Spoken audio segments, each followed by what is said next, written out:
My peaceful life was abruptly shattered when the HOA, Homeowners Association, showed up, bringing with it harsh regulations and unreasonable demands. The small creek, once a source of comfort and tranquility in my backyard, suddenly became the target of their control. The HOA representatives not only infringed upon my property rights, but also sought to destroy a part of my land that I had cherished for years. They claimed the creek was dangerous for children, despite it being only a few inches deep, and demanded I drain it or face absurd fines. It didn't stop there. The freedom to live in my home, where I had worked so hard to build a peaceful life, was now threatened by regulations imposed by people who didn't understand the value of nature and the simple life I had carefully crafted. From threatening letters and periodic inspections to constant fines, the HOA continued to create tension and pressure. I wasn't just fighting for the creek I loved, but for the right to live peacefully and freely in my own home. This intrusion wasn't just a battle over a creek. It was a fight against a system trying to crush the efforts and dreams of people like me. If you're interested in dramatic stories about power, corruption, and the battle to protect the community, don't forget to subscribe to my channel so you won't miss any updates. My peaceful creek, the one that had been a sanctuary for years, became the epicenter of a battle I never expected. I never imagined the simple stream running through my backyard, a calming feature of my home, will be the cause of so much chaos. It was more than just water. It was a symbol of the life I had carefully built for myself in this quiet neighborhood. But it wasn't long before it became a battleground. It all started on an ordinary afternoon, much like any other. I was sitting by the creek, boots lightly tapping against the damp earth as I watched the water trickle by. The peaceful sound of the stream, the birds chirping, and the dragonflies darting above the water's surface. This had always been my escape after a long day fixing plumbing problems for others. But the peace didn't last. That day, Timmy and Sarah Cooper, the neighbor kids, came over, just like they always did. They were excited to catch tadpoles, to explore the creek that was always teeming with life. I smiled at their enthusiasm, reminded once again of why I love this creek so much. Sure thing, just be careful and put them back when you're done, I said with a warm smile. But deep inside, a gnawing feeling was beginning to creep in, something I couldn't quite shake. Little did I know, it was the first hint of the storm that was about to hit.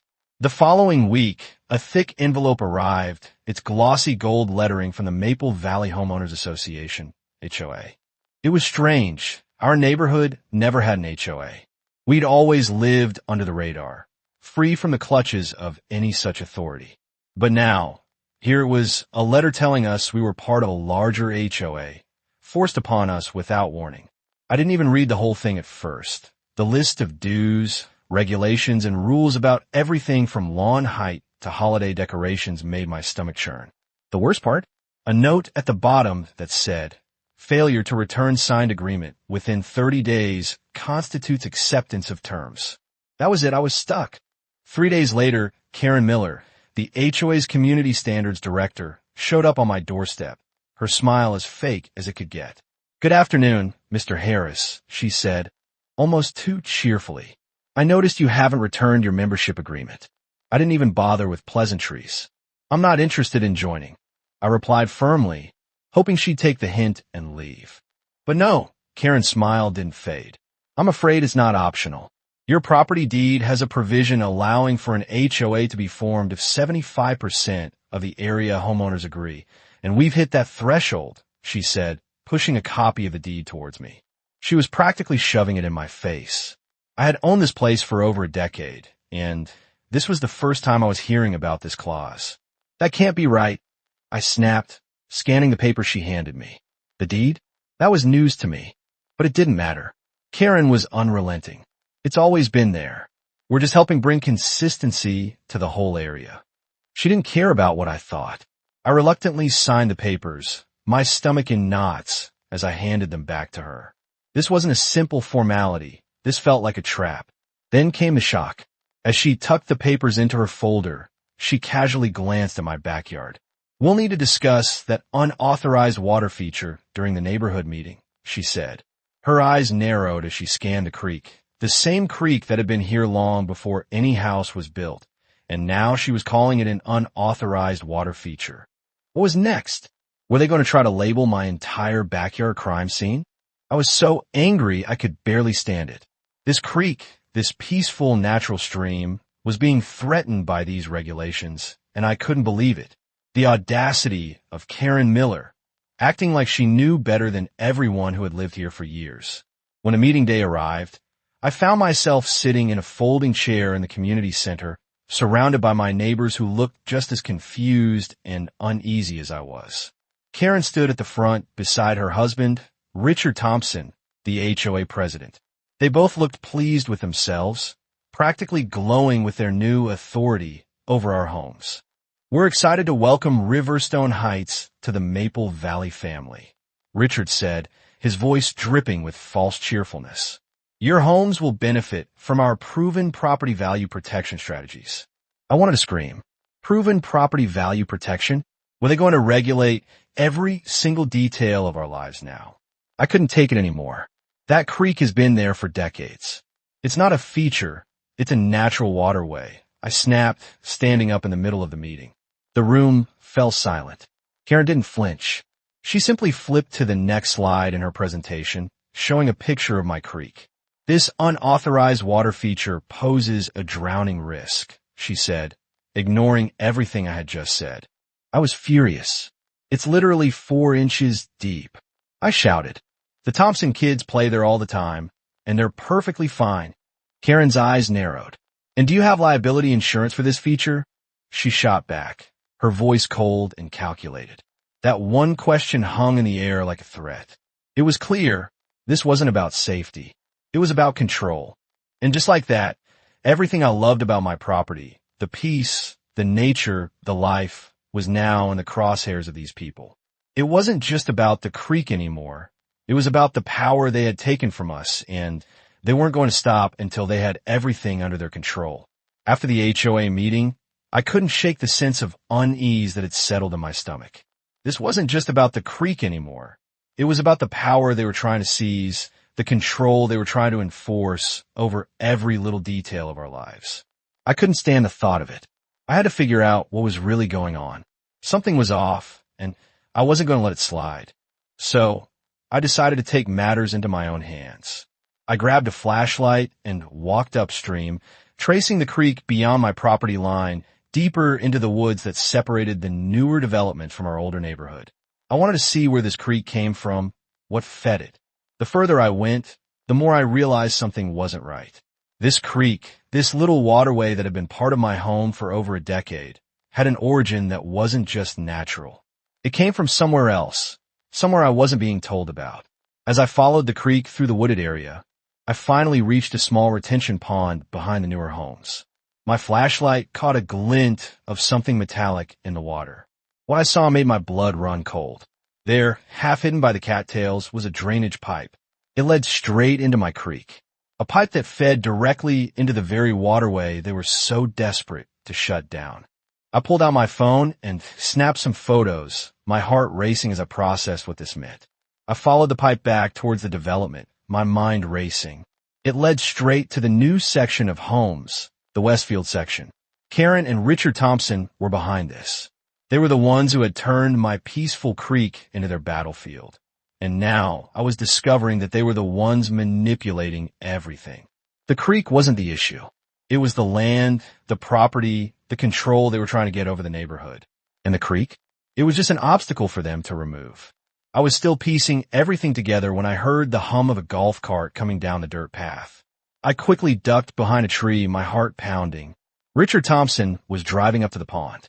He got out of the cart and started looking around, clearly checking for something. I couldn't believe my eyes when I saw him dump something from a container into the water. It wasn't until I shone my light onto the surface that I saw the dead fish floating, their bellies up, lifeless. My phone buzzed. It was a message from my neighbor, Elaine. I looked at the screen and froze. Check your email. HOA just sent a violation notice. $500 fine for unapproved water feature. Says drain creek in 30 days or $100 daily penalty. I couldn't believe it. They were really pushing this. They were really going to destroy my creek, and now they were trying to make it official with fines and threats. They didn't care about the wildlife, the history, the community. They only cared about one thing: control. The next morning, Karen and 2 other HOA members showed up for the inspection.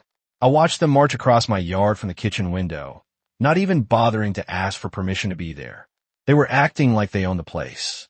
"Good morning, Mr. Harris," Karen greeted me without looking up. "We're here for the official HOA inspection." I stepped out onto the porch, already annoyed. "I don't remember giving you permission to trample through my yard." Karen barely acknowledged me, already taking photos of everything: my vegetable garden, the trees, the creek. "We're just following procedure," she said coldly. Vegetable gardens must be located out of sight from the street. I couldn't help but laugh bitterly. "You've got to be kidding me. It's in my backyard, not even visible from the road." But she wasn't done. "Section 8, paragraph 3 of the bylaws," she retorted, waving her phone at me. "It's in the rules." She was so smug, like she was holding all the cards. They kept going, inspecting everything. They measured the creek. They complained about the excessive wildlife attraction. They even said the plants I had growing naturally along the water's edge were improper. When Karen found a patch of wildflowers, she looked at me with a look of disdain. "This isn't what we consider acceptable landscaping," she sneered. I was seething inside. "Those are native plants. They belong here." "Well, they need to be removed," she said dismissively. "And we'll be sending an inspection team again if necessary. We're just helping bring consistency to the neighborhood." I couldn't take it anymore. This is insane. My property is being attacked because of a creek that's been here longer than any of us. You're just trying to control every aspect of my life. But Karen didn't even flinch. "We're doing this for the good of the community, Mr. Harris. You'll thank us later when your property value increases." I couldn't believe what I was hearing. They weren't doing this for the community. They were doing it for themselves, so they could control everything from the property values to the way we live our lives. And they didn't care who they hurt in the process. As they left, I stood on my porch, watching them drive away, feeling more helpless than ever. The HOA was out of control, and now I had no choice but to fight back. The question was, how far would they go to destroy something that was part of the land long before they even showed up? The more I tried to ignore the HOA's overreach, the more it consumed me. Every time I walked out into my backyard, the creek stared back at me like a battlefield, waiting to be torn apart by the very people who claimed to protect this neighborhood. I was done trying to keep the peace. Something was wrong, and I needed answers. So I did what anyone would do. I started digging. After pulling up my property survey and reviewing it carefully, the pieces began to fall into place. The creek wasn't just a natural waterway. It had a history that tied it directly to the land. The more I looked at the maps, the more suspicious it seemed that the creek was connected to the larger water system under the newer development. My mind raced as I pieced it together. The Westfields had built their massive house right near the highest point of the neighborhood, just above where the creek entered my property. It couldn't be a coincidence. I grabbed a flashlight, determined to trace the creek's origin. I followed the water, inch by inch, stepping carefully over rocks and roots, my frustration growing with every step. As I walked deeper into the woods, I found myself near a small retention pond that was tucked behind the Westfield's house. The faint glow of my flashlight caught something metallic, and when I moved closer, I saw it, a drainage pipe partially buried in the cattails, feeding straight into my creek. I couldn't believe it. This pipe, this hidden mess, was the source of so many problems. I snapped a photo with my phone, documenting everything. This wasn't just a creek. It was a conduit for water coming from their development, and they had been dumping their runoff into it all along. I felt my blood pressure rise. It was like they had built their house on top of a ticking time bomb. No one had told me about this. No one had warned me that the water flowing through my backyard was tied to their construction. And now, Karen and Richard Thompson were pretending they were the ones looking out for the neighborhood. Before I could even wrap my head around the gravity of the situation, I heard the sound of a golf cart rumbling down the path. I ducked behind a tree, my heart racing.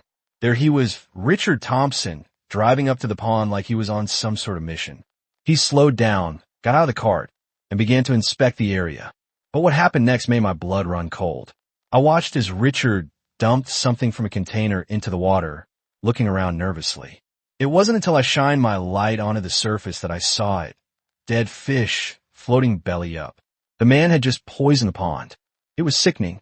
I quickly pulled out my phone, snapping more pictures, my mind racing with what to do next. I had to make this public. I couldn't let them get away with it. As if on cue, my phone buzzed with a text from my neighbor Elaine. Check your email. HOA just sent violation notice. $500 fine for unapproved water feature. Says drain creek in 30 days or $100 daily penalty. My stomach twisted. I could barely contain my anger. I had just discovered the Westfields were dumping poison into my creek, and now the HOA was sending me a fine for having the very creek they had corrupted. It was clear now, this was never about safety. It was never about the kids. It was about silencing me, controlling me, and making sure no one questioned what they were doing behind the scenes. The HOA's response was always the same. It's for the good of the community. But they didn't care about the community. They only cared about their own agenda, about getting rid of anything that stood in their way. The creek? It was just collateral damage in their quest for power. The next morning, Karen and 2 other HOA members arrived for their so-called inspection. They didn't even bother to ask permission before walking across my lawn, their steps deliberate, their eyes cold and calculating. "Good morning, Mr. Harris," Karen said, her tone dripping with fake sweetness. "We're here for the official HOA inspection." I was done with her. "You have no right to be here. You've already decided what's going to happen to my property, haven't you?" I snapped. Karen barely looked at me as she snapped pictures of my garden, the creek, and even the trees. "We're just following the rules," she said dismissively. "Vegetable gardens must be placed out of view from the street, you know. It's in the bylaws." I couldn't believe it. My garden is in the backyard. It's not visible from the street. What are you even talking about?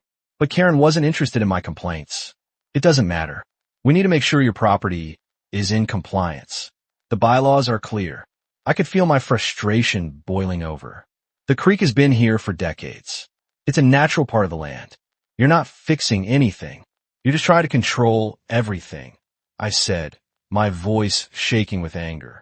"And don't act like you're doing this for the good of the community. You just want to be in charge." Karen turned to one of the other board members, nodding as if she had heard enough. "We'll be sending an inspection team to look at the creek again. We'll make sure everything is up to code," she said, as if it were already decided. I stood there, watching them trample over my property, feeling powerless.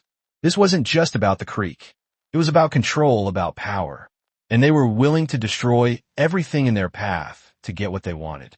After they left, I called the only lawyer I knew, Marty Anderson.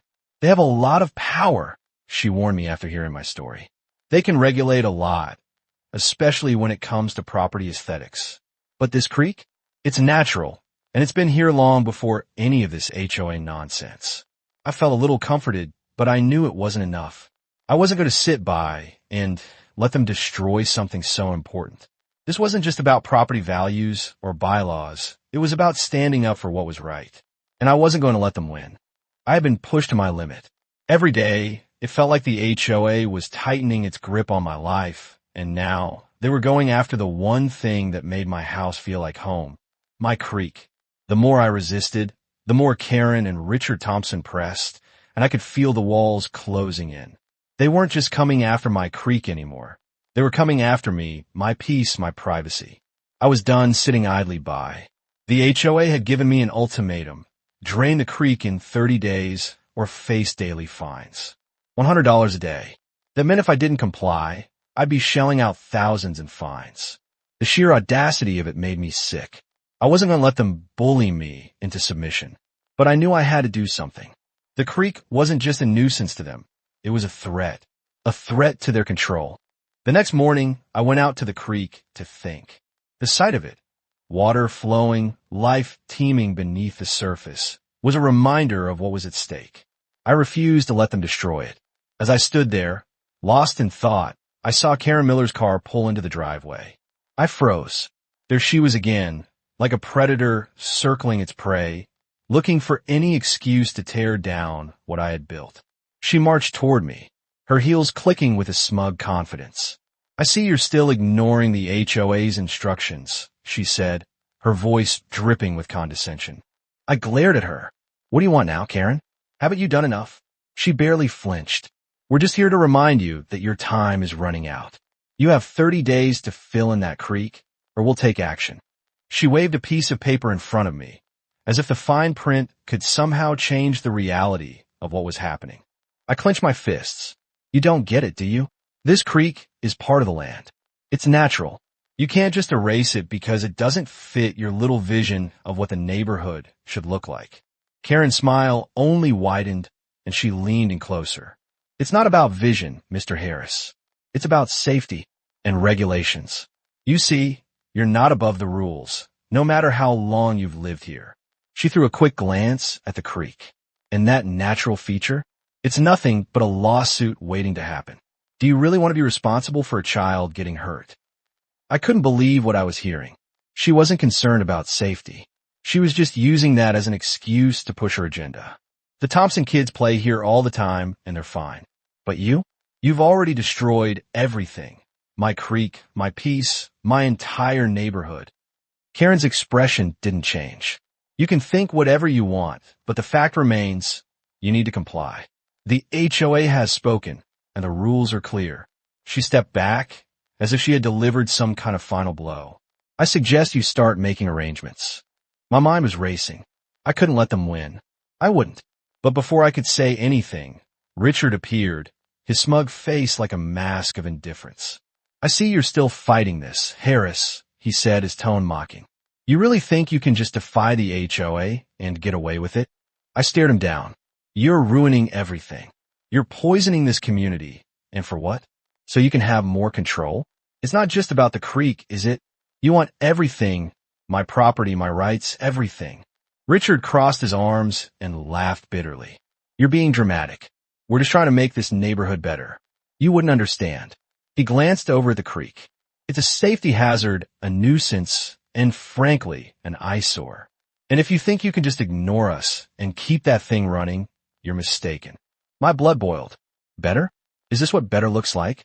You're tearing apart everything that makes this place feel like home, just for your own control." Karen smirked. "I'm afraid we're done talking, Mr. Harris. You've been warned. If you don't drain that creek, it won't just be a fine. We'll take legal action, and I can assure you, that's something you don't want to go through." I had never felt more helpless. The HOA was relentless, cold, and calculated. They weren't just pushing for compliance. They were actively destroying everything I cared about. My creek wasn't just a waterway. It was a piece of my home, my sanctuary. But to them, it was just another inconvenience to be stamped out. The more they spoke, the more I realized just how far they would go to get their way. As they turned and walked away, I felt something shift inside me. I wasn't just going to stand by and let them destroy everything. I was going to fight back. It was clear now. They weren't going to stop until they had everything under their control, and I wasn't about to let that happen. The gloves were off. The HOA had just made a mistake, and I was going to make sure they paid for it. I had reached my breaking point. The HOA's threats had escalated, and every time I thought I had a handle on it, they pulled me deeper into their web of control and manipulation. I was done pretending I could just sit back and take it. The creek wasn't just a feature of my property. It was now the battleground for my right to live peacefully. And the HOA? They were not going to take it without a fight. When I received their certified letter in the mail, a $500 fine for unapproved water feature, and orders to drain the creek within 30 days or face an additional $100 daily penalty, I couldn't hold back anymore. The anger was consuming me. It was one thing to tell me I had to follow their rules. But this was blatant overreach. They were trying to bully me into submission, treating my home like it was just another property they could control. It wasn't just a fine. It was an attack on my life. That evening, as I sat at my kitchen table, staring at the letter, I heard a knock on my door. I opened it to find Mrs. Cooper standing there, her children in tow, their faces drawn with worry. Timmy, the youngest, looked up at me, his eyes red from crying. "I heard about the creek," Mr. Harris," Mrs. Cooper said quietly. "The kids are really upset. Timmy, he can't understand why they want to take it away. They love playing there." I could hear the sadness in her voice, the helplessness. But beneath it, there was a hint of frustration too. She wasn't angry at me, but she was angry at what was happening. "Can't you do something?" she pleaded. "Can't you stop them?" I felt the weight of her words. How could I? Every legal avenue I had considered seemed like a dead end. I had no choice but to fight back with everything I'd left. But the odds were stacked against me. I had no idea how far the HOA would go to get what they wanted. The thought of it made my stomach churn. "I'm trying, Mrs. Cooper," I said, my voice tight. "But these people, they just don't care. They're willing to destroy everything to get their way. They don't care about the creek, about the kids playing in it. They just want control." She nodded, clearly struggling to hold back tears. "I just don't get it," she whispered. "What harm is it doing? Why do they care so much?" I couldn't answer her. Not really. It wasn't about the creek anymore. It was about power. They wanted to reshape the neighborhood in their image, regardless if it got hurt along the way. The next day, I went to the county records office to gather more information. I had to know everything I could about the development's water management plan. What I found confirmed what I had already suspected. The new homes, including the Westfields, were built on land that had once been wetlands. Wetlands that had been filled in to make room for all these fancy, overpriced homes. And now, the water had nowhere to go but into my creek. I could feel the rage bubbling up inside me again. The Westfields were directly responsible for this mess, and yet they were the ones sitting back, smug and satisfied, while I was left to deal with the fallout. It was like they had built their beautiful new homes on top of a ticking time bomb, and now I was the one being punished for it.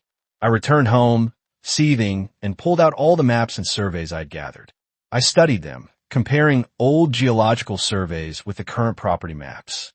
The more I looked, the more I realized how deeply I had been wronged. The creek had once been a natural drainage system for the entire neighborhood. But the Westfields and the HOA didn't care about that. They were too busy cashing in on their fancy new development. As I sat there, piecing everything together, my phone buzzed. It was Elaine, my neighbor, and the text was short but to the point. "You're not alone. They're doing this to everyone. I had to tear out my koi pond last month. My grandmother cried for days. I felt my heart sink. I wasn't the only one. Everyone in the neighborhood who had something the HOA deemed unapproved was being targeted. I wasn't fighting just for my creek anymore. I was fighting for all of us. But how could we stand up to this kind of power? How could we stand up to a group of people who had no respect for anyone, who used their authority like a hammer to crush everything in their path?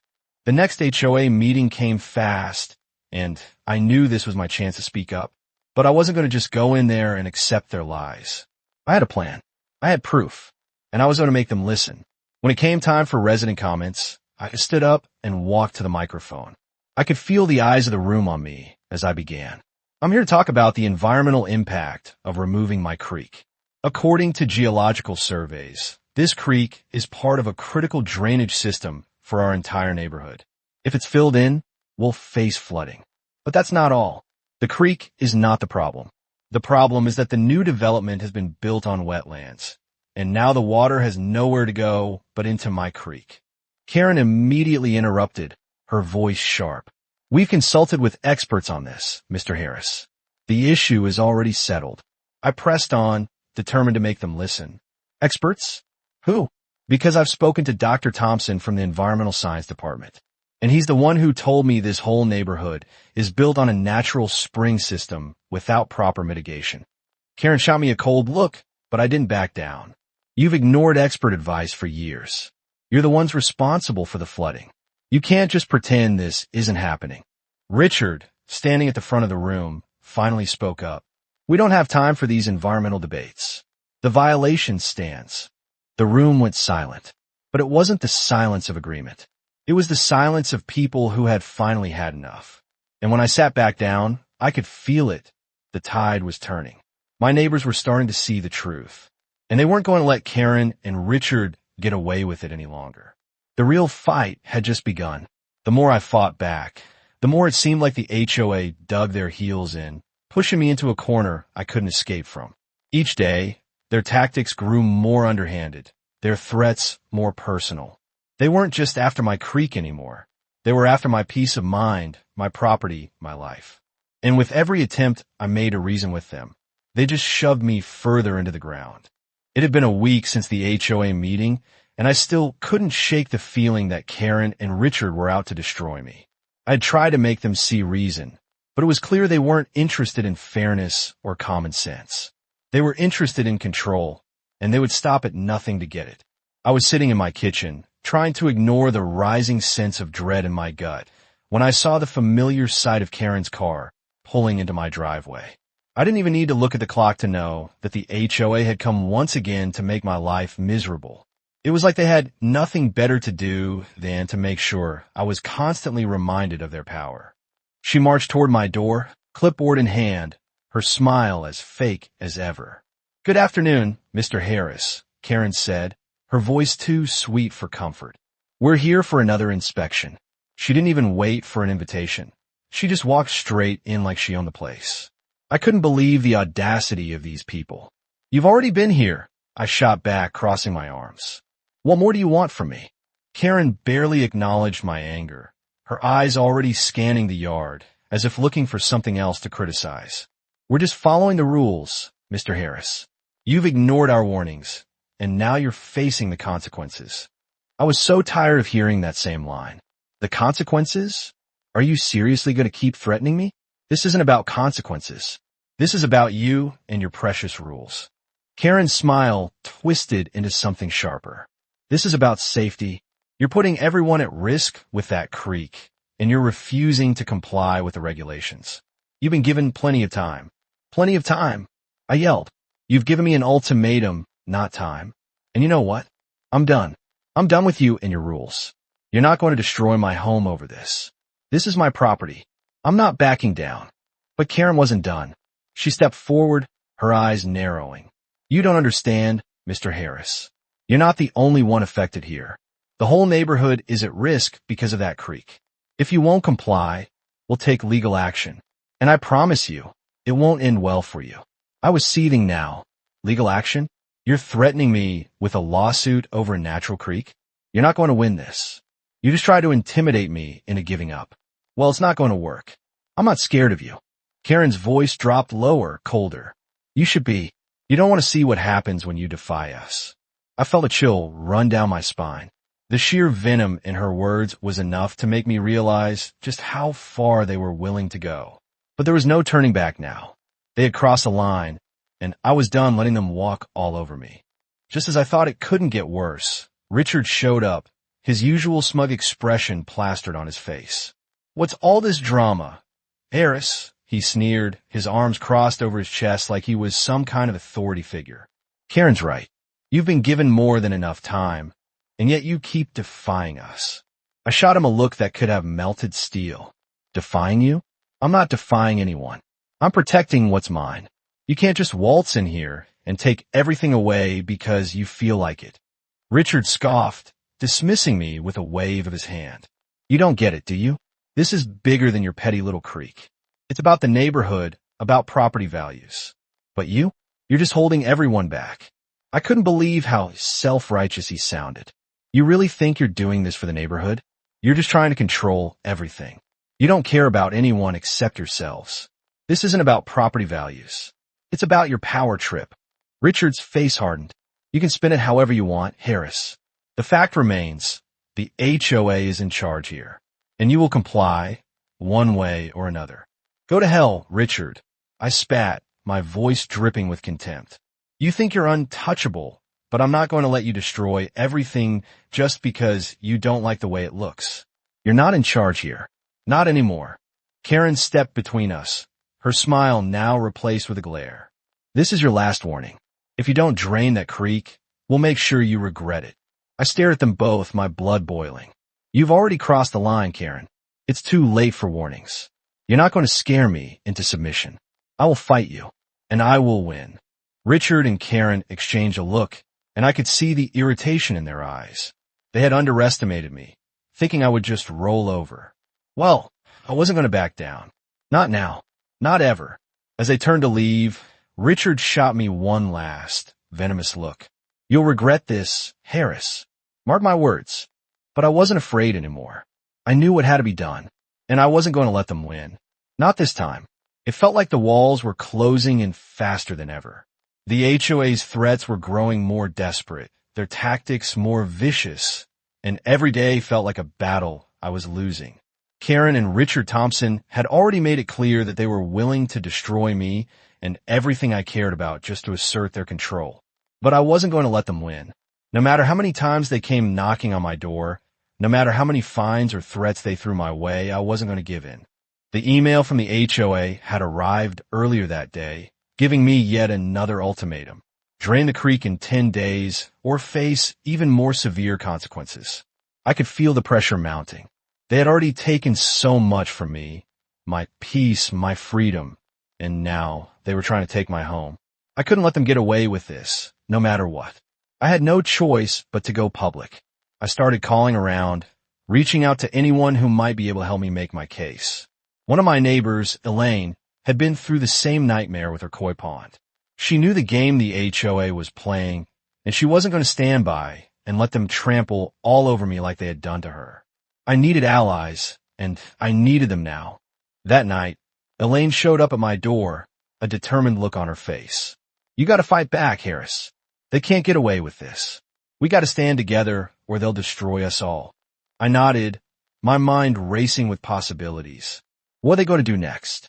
Sue me? Fine me until I'm bankrupt? They don't care about anything but their own agenda. Elaine clenched her fists in frustration. Exactly. They've already targeted people in the neighborhood for the stupidest things. They made the Patels tear down a tree because it was too big. And don't even get me started on what they did to my koi pond. It's not just you they're after. It's all of us. I could feel the rage building up inside me again. This is insane. How are they even allowed to get away with this? It's my property. It's been here long before they even moved in. But they act like they own the whole neighborhood. Elaine's voice turned bitter. Because they think they do, and they won't stop until they've crushed anyone who dares to stand up to them. It's all about control. They've been getting away with it for years, and now they think they can do whatever they want. We both stood there in silence for a moment, the weight of the situation sinking in. But then I made a decision. I'm not going to let them destroy everything I've worked for. I'm going to fight back. I'm going to expose them for what they are. They can't keep threatening me. Elaine nodded, her expression hardening. We'll make sure they know they're not dealing with someone who'll just roll over. We'll go public. We'll make them regret ever messing with us. The next day, I called the local news. I wasn't sure what would happen, but I had to try. The truth needed to come out. I couldn't let Karen and Richard Thompson continue their reign of terror. The community needed to know what was really happening behind closed doors. By the time the reporter arrived at my house, I was beyond angry. The HOA's threats, their smug attitudes, and their complete disregard for anyone else had pushed me past my breaking point. As the reporters set up their camera, I couldn't help but feel a sense of satisfaction. This was my moment to fight back. "Mr. Harris, can you explain what's been happening with the HOA and your property?" the reporter asked, their microphone in my face. I didn't hold back. They've been harassing me for months, threatening me with fines, telling me to drain my creek. Why? Because they think it's an eyesore. But it's not just that. They're targeting anyone in the neighborhood who doesn't fit their perfect little image of what this place should be. I'm just the latest victim. The reporter nodded, taking notes. "And how has this been affecting you personally?" I took a deep breath, trying to keep my voice steady. It's been hell. They've tried to tear apart everything that makes my home feel like a sanctuary. My creek, it's part of my life. And now they want to destroy it just because they think they can. They've taken everything from me. I can't let them take this too. As I spoke, I could feel the anger rise in my chest again. The thought of Karen and Richard sitting comfortably in their oversized house while they ripped apart everything I cared about made my blood boil. They thought they could control everyone with their fancy bylaws and their rules. But this wasn't just about a creek anymore. It was about standing up to bullies. After the interview, the reporter promised to look into the HOA's history. Word would spread quickly, and I hoped that once the community saw the truth, they'd realize how wrong the Westfields were. The tides were turning, and I wasn't going down without a fight. That evening, I found a message from Elaine. I've been talking to the Thompsons and the other neighbors. We're all in this together. We're going to make sure they don't get away with it. I smiled, a little bit of hope finally creeping back in. Maybe this battle wasn't over after all. Maybe, just maybe, we could finally beat the HOA at their own game. The war had only just begun, and I wasn't backing down. It had been days since I went public with the interview, and I could feel the tension growing in the neighborhood. The HOA was seething, and Karen and Richard Thompson were doing everything they could to retaliate. But it was too late. The truth had already started to spread, and there was no stopping it now. They had messed with the wrong person. I wasn't going down without a fight, and neither was the neighborhood. We were all in this together now. The morning after the interview aired, the phone calls started coming in. Neighbors who had been silent for too long were finally speaking out, telling me about their own run-ins with the HOA's overbearing rules and ridiculous fines. It was like a floodgate had opened, and the more people spoke, the angrier I became. The HOA had been running things like a dictatorship, punishing anyone who didn't fit their narrow vision of what this neighborhood should be. The first call came from Mrs. Cooper, her voice shaking with frustration. I can't believe what I'm hearing. The things they've done to this neighborhood. It's beyond crazy, Harris. They made us remove our fence because it was too tall. Do they think they're the only ones who matter? I was furious. They think they can do whatever they want. They've been doing it for years. And now they've come after me. But it's not just me anymore. It's all of us. They've pushed us too far. Her voice hardened. I'm done letting them push us around. We all need to stand up to them. I'll help however I can. It's time to take action. I could hear the fire in her voice, and I knew this was it. This was the moment when the tide would truly turn. The neighborhood was tired of being bullied, tired of being controlled by the whims of a few power-hungry people. And Karen and Richard Thompson? They were about to get a taste of their own medicine. The next few days were a blur. Neighbors started organizing, speaking out at meetings, and taking action in ways the HOA never expected. People who had been quiet for so long were finally raising their voices. And the more Karen and Richard tried to silence us, the louder we became. It all came to a head at the emergency HOA meeting called by Richard. He looked like he was about to explode as he stood at the front of the room, trying to regain control over the chaos he had unleashed. This meeting is about the unauthorized landscape modifications on Harris's property. Richard barked, his voice sharp and defensive. We need to address this immediately. These changes are damaging property values. I couldn't take it anymore. You're the ones damaging the property values, Richard. You and your wife have been running this neighborhood into the ground with your ridiculous rules. This isn't about property values. This is about control. You're trying to bully people into doing what you want, and it needs to stop. Richard's face turned red. You're out of line, Harris, he snapped. You've gone too far. This is not how we run things here. Well, maybe that's the problem, I shot back. You've been running things like a dictatorship, telling everyone what to do, making them tear down fences, cut down trees, and destroy their homes just because they don't fit your perfect little world. But not anymore. People are finally waking up to the truth. Karen stepped forward, trying to regain control of the meeting. You don't get it, Harris, she sneered, her tone dripping with disdain. This is for the good of the community. If you can't see that, then you're part of the problem. I couldn't hold back anymore. Don't you dare pretend this is for the good of the community. You and Richard are only in it for yourselves. You've been abusing your power for years, pushing people around because you think you're untouchable. Well, newsflash, you're not. The room was silent. People were finally listening. The quiet resentment that had been building for years was bubbling to the surface, and it was clear now that Karen and Richard were losing control. Elaine, one of my strongest allies, stood up and addressed the room. We've had enough. We've been pushed around for too long. Harris isn't the only one who's had enough.